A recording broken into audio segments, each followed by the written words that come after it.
All right, so we got top 5 most powerful Psykers. Let's get to the video. Let's go. Now, I know none of you are thinking it, but I'm going to address it anyway. Yes, the Italian Stallion pretty much has the exact same video as this from a few years ago, which is why, despite me knowing I could do a way better job of it, I refrained from making it. People would often ask me, oh, Majorkill, make a top 5 Psykers video, and I'll be like, oh yeah, good idea. And then bam, I remember it's already been done. But then two things occurred. Firstly, I skimmed through his video at light speed to see who he actually ranked as the top 5, and goddamn, it's a shitty list. And secondly, who actually cares if it's been done before? I was literally about to say, brother, this is YouTube. Everything that you can even think of has been done before. It's just, it maybe one thing is not like as populated as the next thing or whatever, but I promise you, if you want to make and this is like motivation to you guys out there, if you want to make a YouTube channel, about tape, bro, you can make a YouTube channel like about tape, and you can like become viral off of it or something like that. Listen, you can make it. Listen, even if you've seen something that like you want to do, but people have done it before, brother, you can do it and benefit off of it. Okay, so there's no, you get what I'm saying? Like there's no bad thing for doing something that somebody else did before. No one has the copyright to top 5 Warhammer videos. Not even you, GW. True. Today we'll go over the top 5 most powerful Psykers in the universe of Warhammer 40k, paying special attention to how they achieved their power, as well as some of their more impressive feats. There will be no limit to this list, hence primordial entities, Primarchs, and even the galaxy's most powerful vegetable are all like Sparty's list didn't even include the Big E. Bit of a bruh moment. An important note is they won't be including characters on this list who are mega powerful and just happen to be Psykers. I'll only include characters whose true power comes from their psychic talent, so no Kaldor Drago, I'm afraid. Okay, wait. So if that's the case, right? Because like Majorkill just said, he said that the Emperor is technically like a Psyker, right? If that's the case, shouldn't he be number 1? I'm putting the Emperor as number 1. I'm gonna be honest with you. I don't care what you say. I'm putting the Emperor as number 1. With so many overpowered as shit Psykers running around, it was hard to put this together, but I like it hard. Let's get into it. Let's get into it! That was crazy. The fifth most powerful Psyker in the 40k universe is Eldrad Ulthran. Power doesn't always have to mean that you can shoot the biggest lightning bolt out of your dick. It can be subtle, yet wildly effective. Eldrad is the greatest farseer the galaxy's ever seen, at least for the last 10,000 years. He can accurately see and change the future, which has saved multiple craft worlds from obliteration.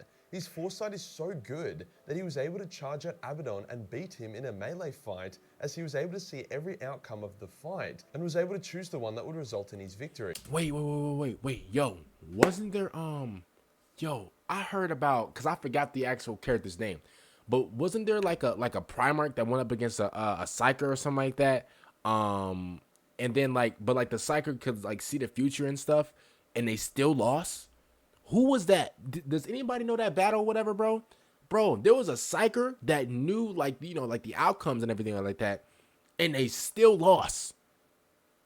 That is the weakest of the weakest of the weakest Psykers I've ever went into, bro, that I've ever even seen in my life. Imagine knowing the future and like you can like, manipulate it and like be like, oh, okay, well in the future, he's gonna try to like, pick me up and slam me or whatever. So you know what I'm gonna do? I'm gonna just, put him in a headlock or whatever and hold him down. Or I'm gonna knee him whenever he like goes to my head or whatever, like or whatever, like he tries to pick me up, whatever. I know that sounds like brutal, whatever, but like listen, when you're in a fight, bro, it's a fight. I just gotta be real. But listen, imagine knowing the future to like a fight or something like that, and you still lose. He is also over 10,000 years old, which is ridiculously old, even for the Eldar. Pretty much all other Eldar farseers would have crystallized long before getting to even half that age. He took on the Cabal, an organization of Psyker Xenos with extremely powerful abilities. That's a Mortal Kombat character, right? His name is Cabal. And foresight pretty much all by himself, killing all of them.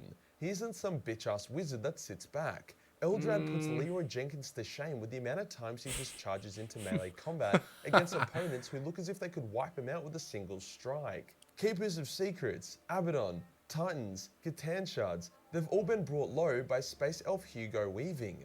Hell, the dude even blocked an attack from Magnus. All of this power and foresight is only a fraction of his true power.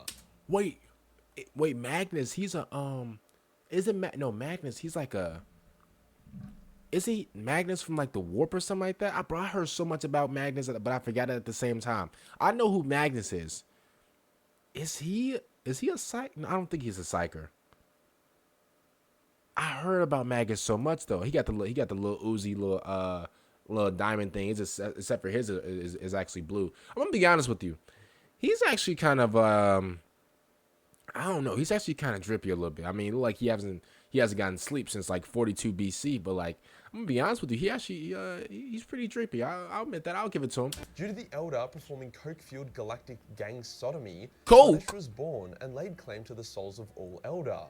Hence, Eldar who dive too deep into their psychic powers will get eaten by Slaanesh. Hence, all Eldar basically have to handicap themselves and avoid using their full power. Oh no, that's lame. That's lame. That is lame. I'm gonna be honest with you. That is. I'm gonna be yo. I don't care what you say, bro. I'm using my full power, bro. And if Slaanesh wanna come through and like and try to stop me, bro, you can try to stop me if you want to, bro. But I'm giving you the beats. I'm gonna be honest with you. I'm using my full power, bro. There ain't no cap limit on me, bro. Listen, it's full data roaming. I promise you. There ain't no cap on me. Are you serious? Man, I'm going all out every time. Talking about some, you can't. We gotta nerf you. No, bro, you can't nerf the GOAT. What are you talking about? Bro, if I was a Psyker, bro, I'll literally be like the greatest of all time, bro. I'll be like the LeBron James versions of like all the ciphers. But that's just me, though. Imagine if Eldrad didn't have these constraints. Like, the dude foresaw the Horus Heresy and the future of the galaxy in seemingly better detail than the Emperor did. Eldrad's... Is that true? Hey, if that's true, then Majorkill, he's lying. Because there's no way that's true. Power, impressive feats, and large impact on the galaxy make him a deserving member of this prestigious list. And hey, with the awakening of Ned, who knows how much further he will go. The next sparkly space wizard on this list is Azek Ahriman. Whilst Ahriman has always been a naturally gifted psyker, his powers come more from being the most persistent motherfucker in the galaxy rather than raw talent. Plus, performing some extremely questionable and disastrous rituals never hurt. Hey, can I be real with you? He kind of looks cool. I mean, he got like a lot of symbols on him or whatever. I mean, I don't know, bro. Like this, man. Like, man, all I see is like ketchup and like dark mustard a little bit. Like, he looks all right. I mean, his arms look short though. Look like he can't even scratch his back. Like, I don't know. This guy, he looks like a little calm. He looks like a really buff Iron Man, but we'll give it to him. Before all of this though, the man was still a beast. During a duel with a rune priest, Ahriman was able to burn out and destroy the Spacewolf's soul, something that has been repeatedly stated to be extremely difficult to do. The Thousand Sons were taken from highly psychic people and given the gene seed of a highly psychic Primarch, hence even their rank and file Psykers are top tier. They have a sorcery system where they basically allocate their librarians into different specialties. Some specialize in precognition, some in warp fire and lightning, etc. Ahriman started off as the greatest precog, but eventually gained so much power that he is now #1 in every category. He's captain of the A-team. Oh, bro, he's like the LeBron of everything.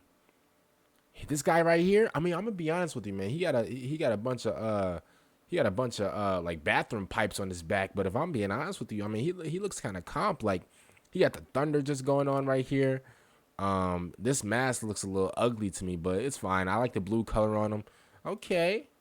All right. He doesn't look so bad. However, I need to be a bit drab for a moment. When people think about powerful psykers, Ahriman comes up a lot. Like Mr. Spaghetti Muncher over here put Ahriman as the #1 psyker in the galaxy. Really? But he's just like fucking not. The rubric of Ahriman, which was Old Mate's attempt to stop his legion from dying of super space gonorrhea, was a failure.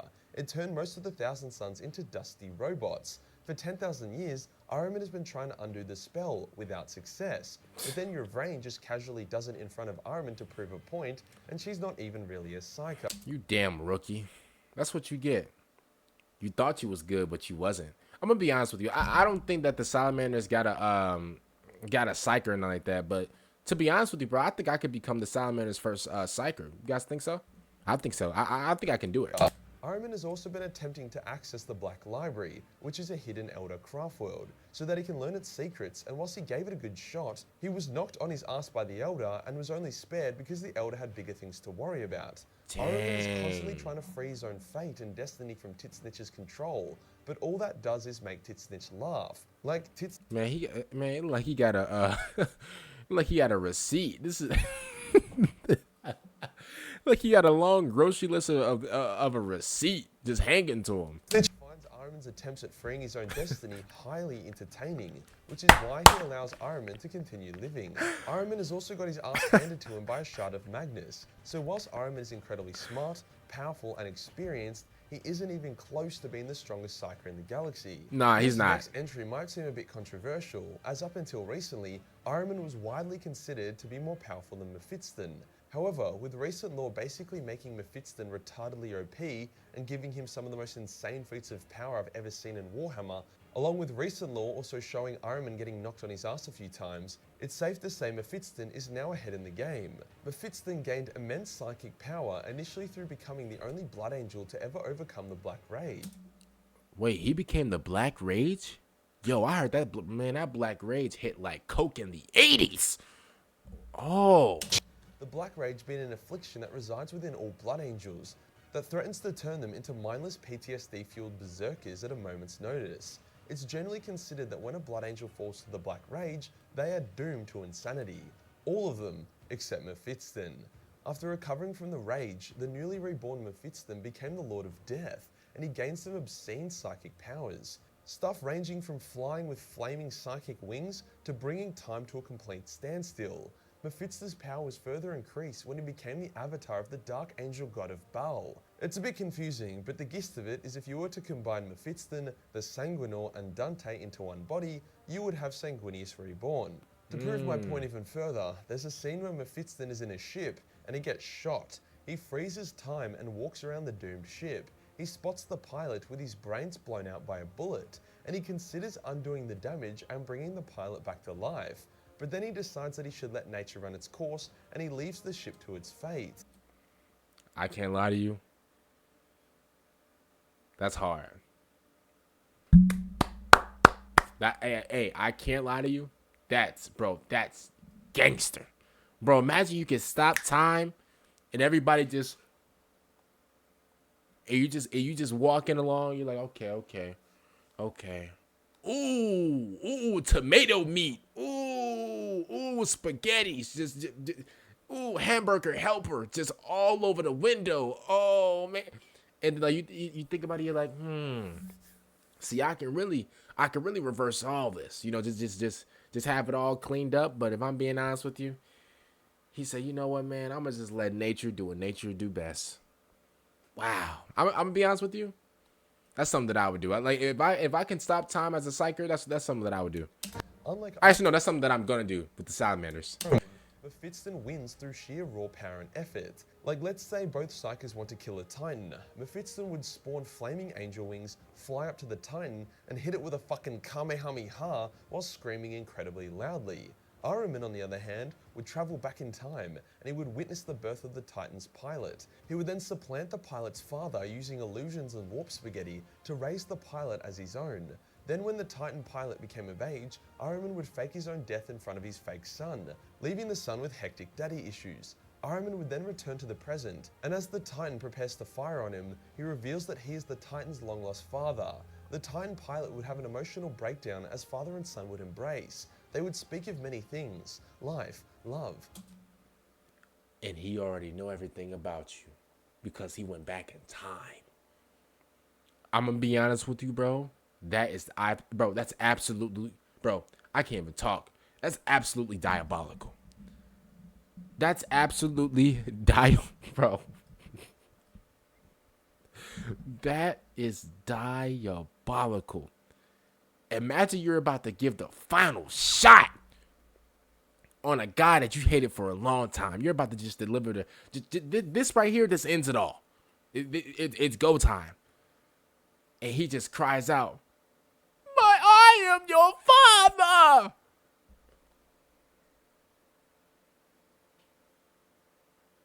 Yo, all that anger, all that resentment, you look at him like, wait a minute. Wait, you're my dad? And you break down and all that, bro? Turns out he manipulated when you were younger. He did this whole Joker trick on you. And all of a sudden, you couldn't even deliver the final blow. See, now, if it was me, Man, if he would have said, I am your father, man, I would have been like, oh, you are? And I would have still, I'm playing. Hey, Heartbreak and choices. Then Ironman would give the Titan pilot cancer and then vanish into the night. I don't know what point I was trying to make, but yeah, Mephiston is more powerful. So whilst Mephiston might not be as experienced, knowledgeable, or well-versed in magic as Eldrad and Ahriman, his raw power exceeds theirs and is growing every day. Like it's low-key insinuated that he will become the darkness to the Sanguinor's light. Our number 2 spot gives us our only Primarch on this list, Magnus the Red. Out of all the Primarchs, Magnus had the most potential. Psychic powers give you a hell of an advantage. Like, they do. The killer of Space Marines have always been dickheads who can throw shit with their minds, no matter how pathetic their frail bodies might appear. With Magnus being a mega psyker with fucked powers and a taste for knowledge, it's no surprise that his feats of power are wildly impressive. The Big Red was able to take out an Eldar Titan by himself, and was said to be capable of tearing apart a fleet with his mind. Okay. Magnus and the Emperor were able to have long, deep psychic conversations, despite being obscene distances from each other. Maggie was also intended to replace the Emperor's role on the Golden Throne. This is a huge deal, as Malkador, another super powerful Psyker, could only sit on the Golden Throne for a few hours before dying. Magnus being intended as an indefinite battery for it is a huge testament to his raw power. Got another receipt? Magnus has only ever scraped the surface of his true potential. Due to him being a moody, irresponsible teenager, the Emperor banned him from using warp sorcery. I'm gonna be honest with you, first of all, bro, man, this drip right here, man, this is 150,000. No, not even 150,000. This drip right here, man, this is something to die for. Man, bro, look at this gold. He got the purple on, the purple with diamonds. Sorry, excuse my French. He got the purple rubies on. Oh man, see, listen, I'm gonna be honest with you. One thing I'm not a player hater, bro. I respect all the players in the game, cause that's what. If you hate the player, you got to hate the game. You cannot hate the player though. A lot of people hate the player, especially in this world that we live in, and in this messed up, this negative world, man. A lot of people hates the players. See, they don't hate the game. See, they love the game, but they hate the players because they lost and they chose to quit. At the end of the day, you're supposed to hate the game, not hate the player. And I hate I'm gonna be honest with you, I do love the game. But one thing I'm not a player hater at all. Period. Man, this is nice, bro. Drip. Gold. Bro, look at, he got the gold on. He got the rubies on. Look at these blue diamonds. He got the Minecraft diamonds on. Yeah, bro. He's good. This didn't stop Magnus from using it, but it definitely slowed his progress. Magnus's power was once again dampened when he did something very wrong, and he ruined the Emperor's Webway project, aka humanity's only real chance to beat chaos. The Big E called Russ to fetch Magnus, so that together they might have a chance at fixing shit. But getting Russ, who's racist against red people and also likes killing shit, to go fetch Magnus, a man that detests fairies, was not. Bro's a crip. He's a crip. He's racist towards red people. That man is a crip. Man, he definitely say chocolate chip cookies, man. Hey, that man Magnus, bro, Bachlet bit boogie. That man is a crip. Idea. It'd be like sending a member of the Ku Klux Klan to go donate blood to a transgender black person. So when the two brothers met, it was on the battlefield as their legions fought. Despite the magic of Magnus and his sons, Magnus sabotaged his own planet's defenses to punish himself for his stupidity and arrogance. The wars to also— What type of freak stuff is that? What type of freak? Bro punished himself because he failed to— Why didn't you just keep trying? See, if it was up to me, I would keep trying. I'm not a quitter. When you try your best and you don't succeed, you got to keep going. When you get what you want and not what you need. Like, bro, you got to keep going. What? He sabotaged himself? Dang. Backed up by psychic killing Sisters of Silence, as well as the Custodes. When Magnus finally took to the battlefield, his psychic powers were awesome, but they weren't like godlike or anything. He was then badly beaten by Russ, who was able to disrupt his powers with a mighty Yif. Magnus then had his spine shattered and was teleported to safety. The shattering of Magnus's spine at the same time as a crude teleportation shattered his soul into multiple shards that he's slowly been putting back together. Since becoming a demon prince, Magnus's raw power has increased, However, with the loss of multiple parts of his soul, as well as Demon Princes having a hard power cap, he has had his ass whooped multiple times. Ooh. Bjorn the Fell-Handed fucked him up pretty good, and he nearly lost a duel to a Space Wolf Chapter Master. When he fought Guilliman, he had the upper hand, obviously, but G-Man still got in some huge hits, and he survived long enough for help to arrive. So whilst Magnus is the second most powerful Psyker in the galaxy, he could have been significantly more powerful than he is today. I wanted to quickly throw in an honorable mention, Malkador. Malk Daddy was a legendary Psyker with his... Malk Daddy is crazy. Yo, bro, I really wish the Salamanders had a Primarch, man. I would have easily stepped up and applied for that job, man. Man, bro, I would have been the best of the best right here, man. Greatest feat being hiding a planet in a pocket dimension and force choking a Primarch to near death. But whilst his knowledge was vast, his raw power doesn't really match up to, let's say, Mephiston. Malkador was nearly assassinated a few times, and he got obliterated by Magnus the Red, only surviving due to another Perpetual making a sacrifice to bring him back. On top of that, he could only handle the Golden Throne for a couple hours, whereas the Biggie and Magnus were said to be able to handle it forever. Malk isn't weak though. For example, some of you might think that Tigris deserves to be on this list, as he was able to overpower the Tyranid hive mind with his psychic might. But if you actually know the lore, it's not that straightforward. Firstly, he was able to survive an attack by a hive mind via a Tyranid conduit, so the hive mind's power was bottlenecked. Plus, he only survived because he had the Staff of Malkador, which contained incredible power. So it's almost Malkador's feat rather than Tigurius's. But yeah, Malkador is a legend and deserves the mention. Now for the #1 spot. The Emperor. Is there ever a doubt? Duh. The Emperor of Mankind. Literally, but I'm gonna be honest with you. I say Vulcan is the greatest of all time. This is the daddy of the greatest of all time, so automatically he's the GOAT as well. Man, this guy right here, man. Yo, the Emperor. First of all, man, I'll bow in your presence. Man, he's so cool, bro. So cool, so great. Even though, man, you are just, man. You are bones on that chair right now. But guess what, man? Just know when everything's over and all said and done with, man, I stayed loyal. I stayed loyal. I stayed supporting.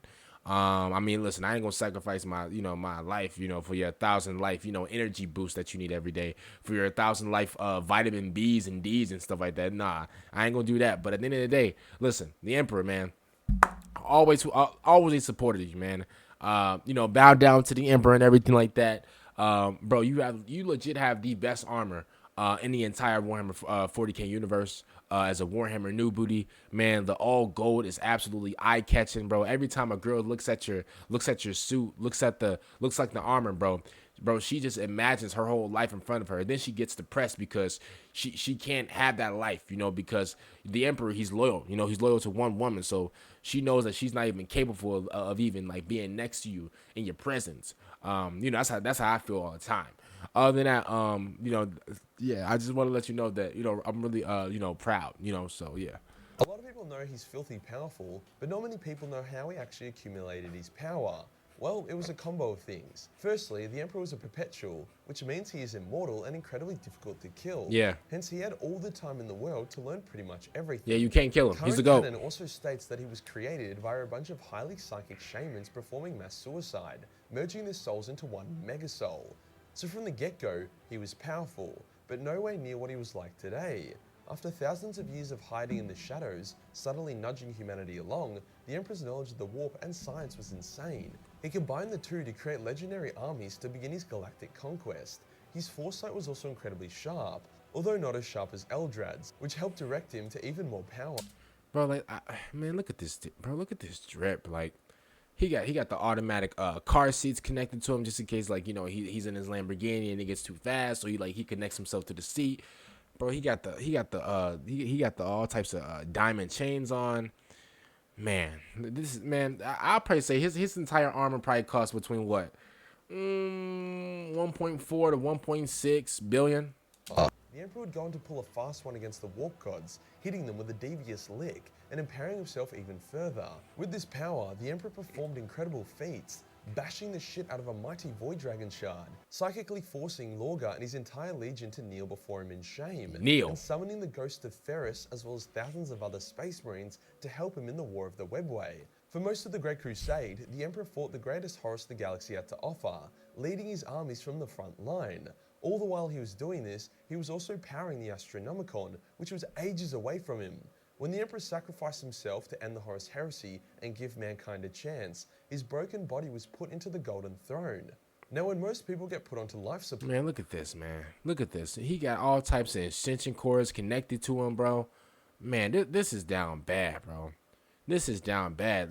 I don't know if you guys know, man, but he need 1,000 body. I'm sorry. He need 1,000, vitamin pills, to keep him going. So, man, this is just heartbreaking just looking at this. They become a bit weaker. Like, would you rather fight one coked up Conor McGregor or 10 comatose Mike Tysons? Man, I can't lie to you. Man, Mike Tyson, he a villain though, man. Mike Tyson, man. Give me the Conor McGregor. However, the Emperor's power only grew, due to pretty much all of humanity worshipping him as a god, as well as thousands of Psykers that are fed to him on the daily. His body is withered, but his psychic might has grown. Using his power, he holds the 4 gods of chaos at bay, whilst powering the Astronomicon. He also occasionally just gives out random powers here and there. The creation of living saints, who are more powerful than even greater demons, was done as an accidental side thought of the Emperor. With the opening of the Great Rift, the galaxy has been flooded with even more psychic energy. This has awoken the Emperor and increased his power even further. Like when Guilliman was killed in Godblight, the Biggie just instantly resurrected him for a laugh, and then he set Nurgle on fire for an even bigger laugh. Every other Psyker, no matter how impressive or arrogant, will always describe themselves as a flickering candle when compared to the blazing sun of the Emperor. There has never been, nor there ever will be, a greater Psyker than the God Emperor of mankind. If you enjoyed the video... that is the GOAT. Shout out to Majorkill for that, man. It kind of makes sense because if you think about it, since he's bedbound, basically, chairbound, like a lot of his power is going to his psychic ability and stuff like that. He's legit like carrying like the Warhammer universe, in my opinion. Make sure you guys comment down below. Make sure you guys like the video, subscribe to the channel if you guys are new. And I will see you guys every time out. Peace out, everybody.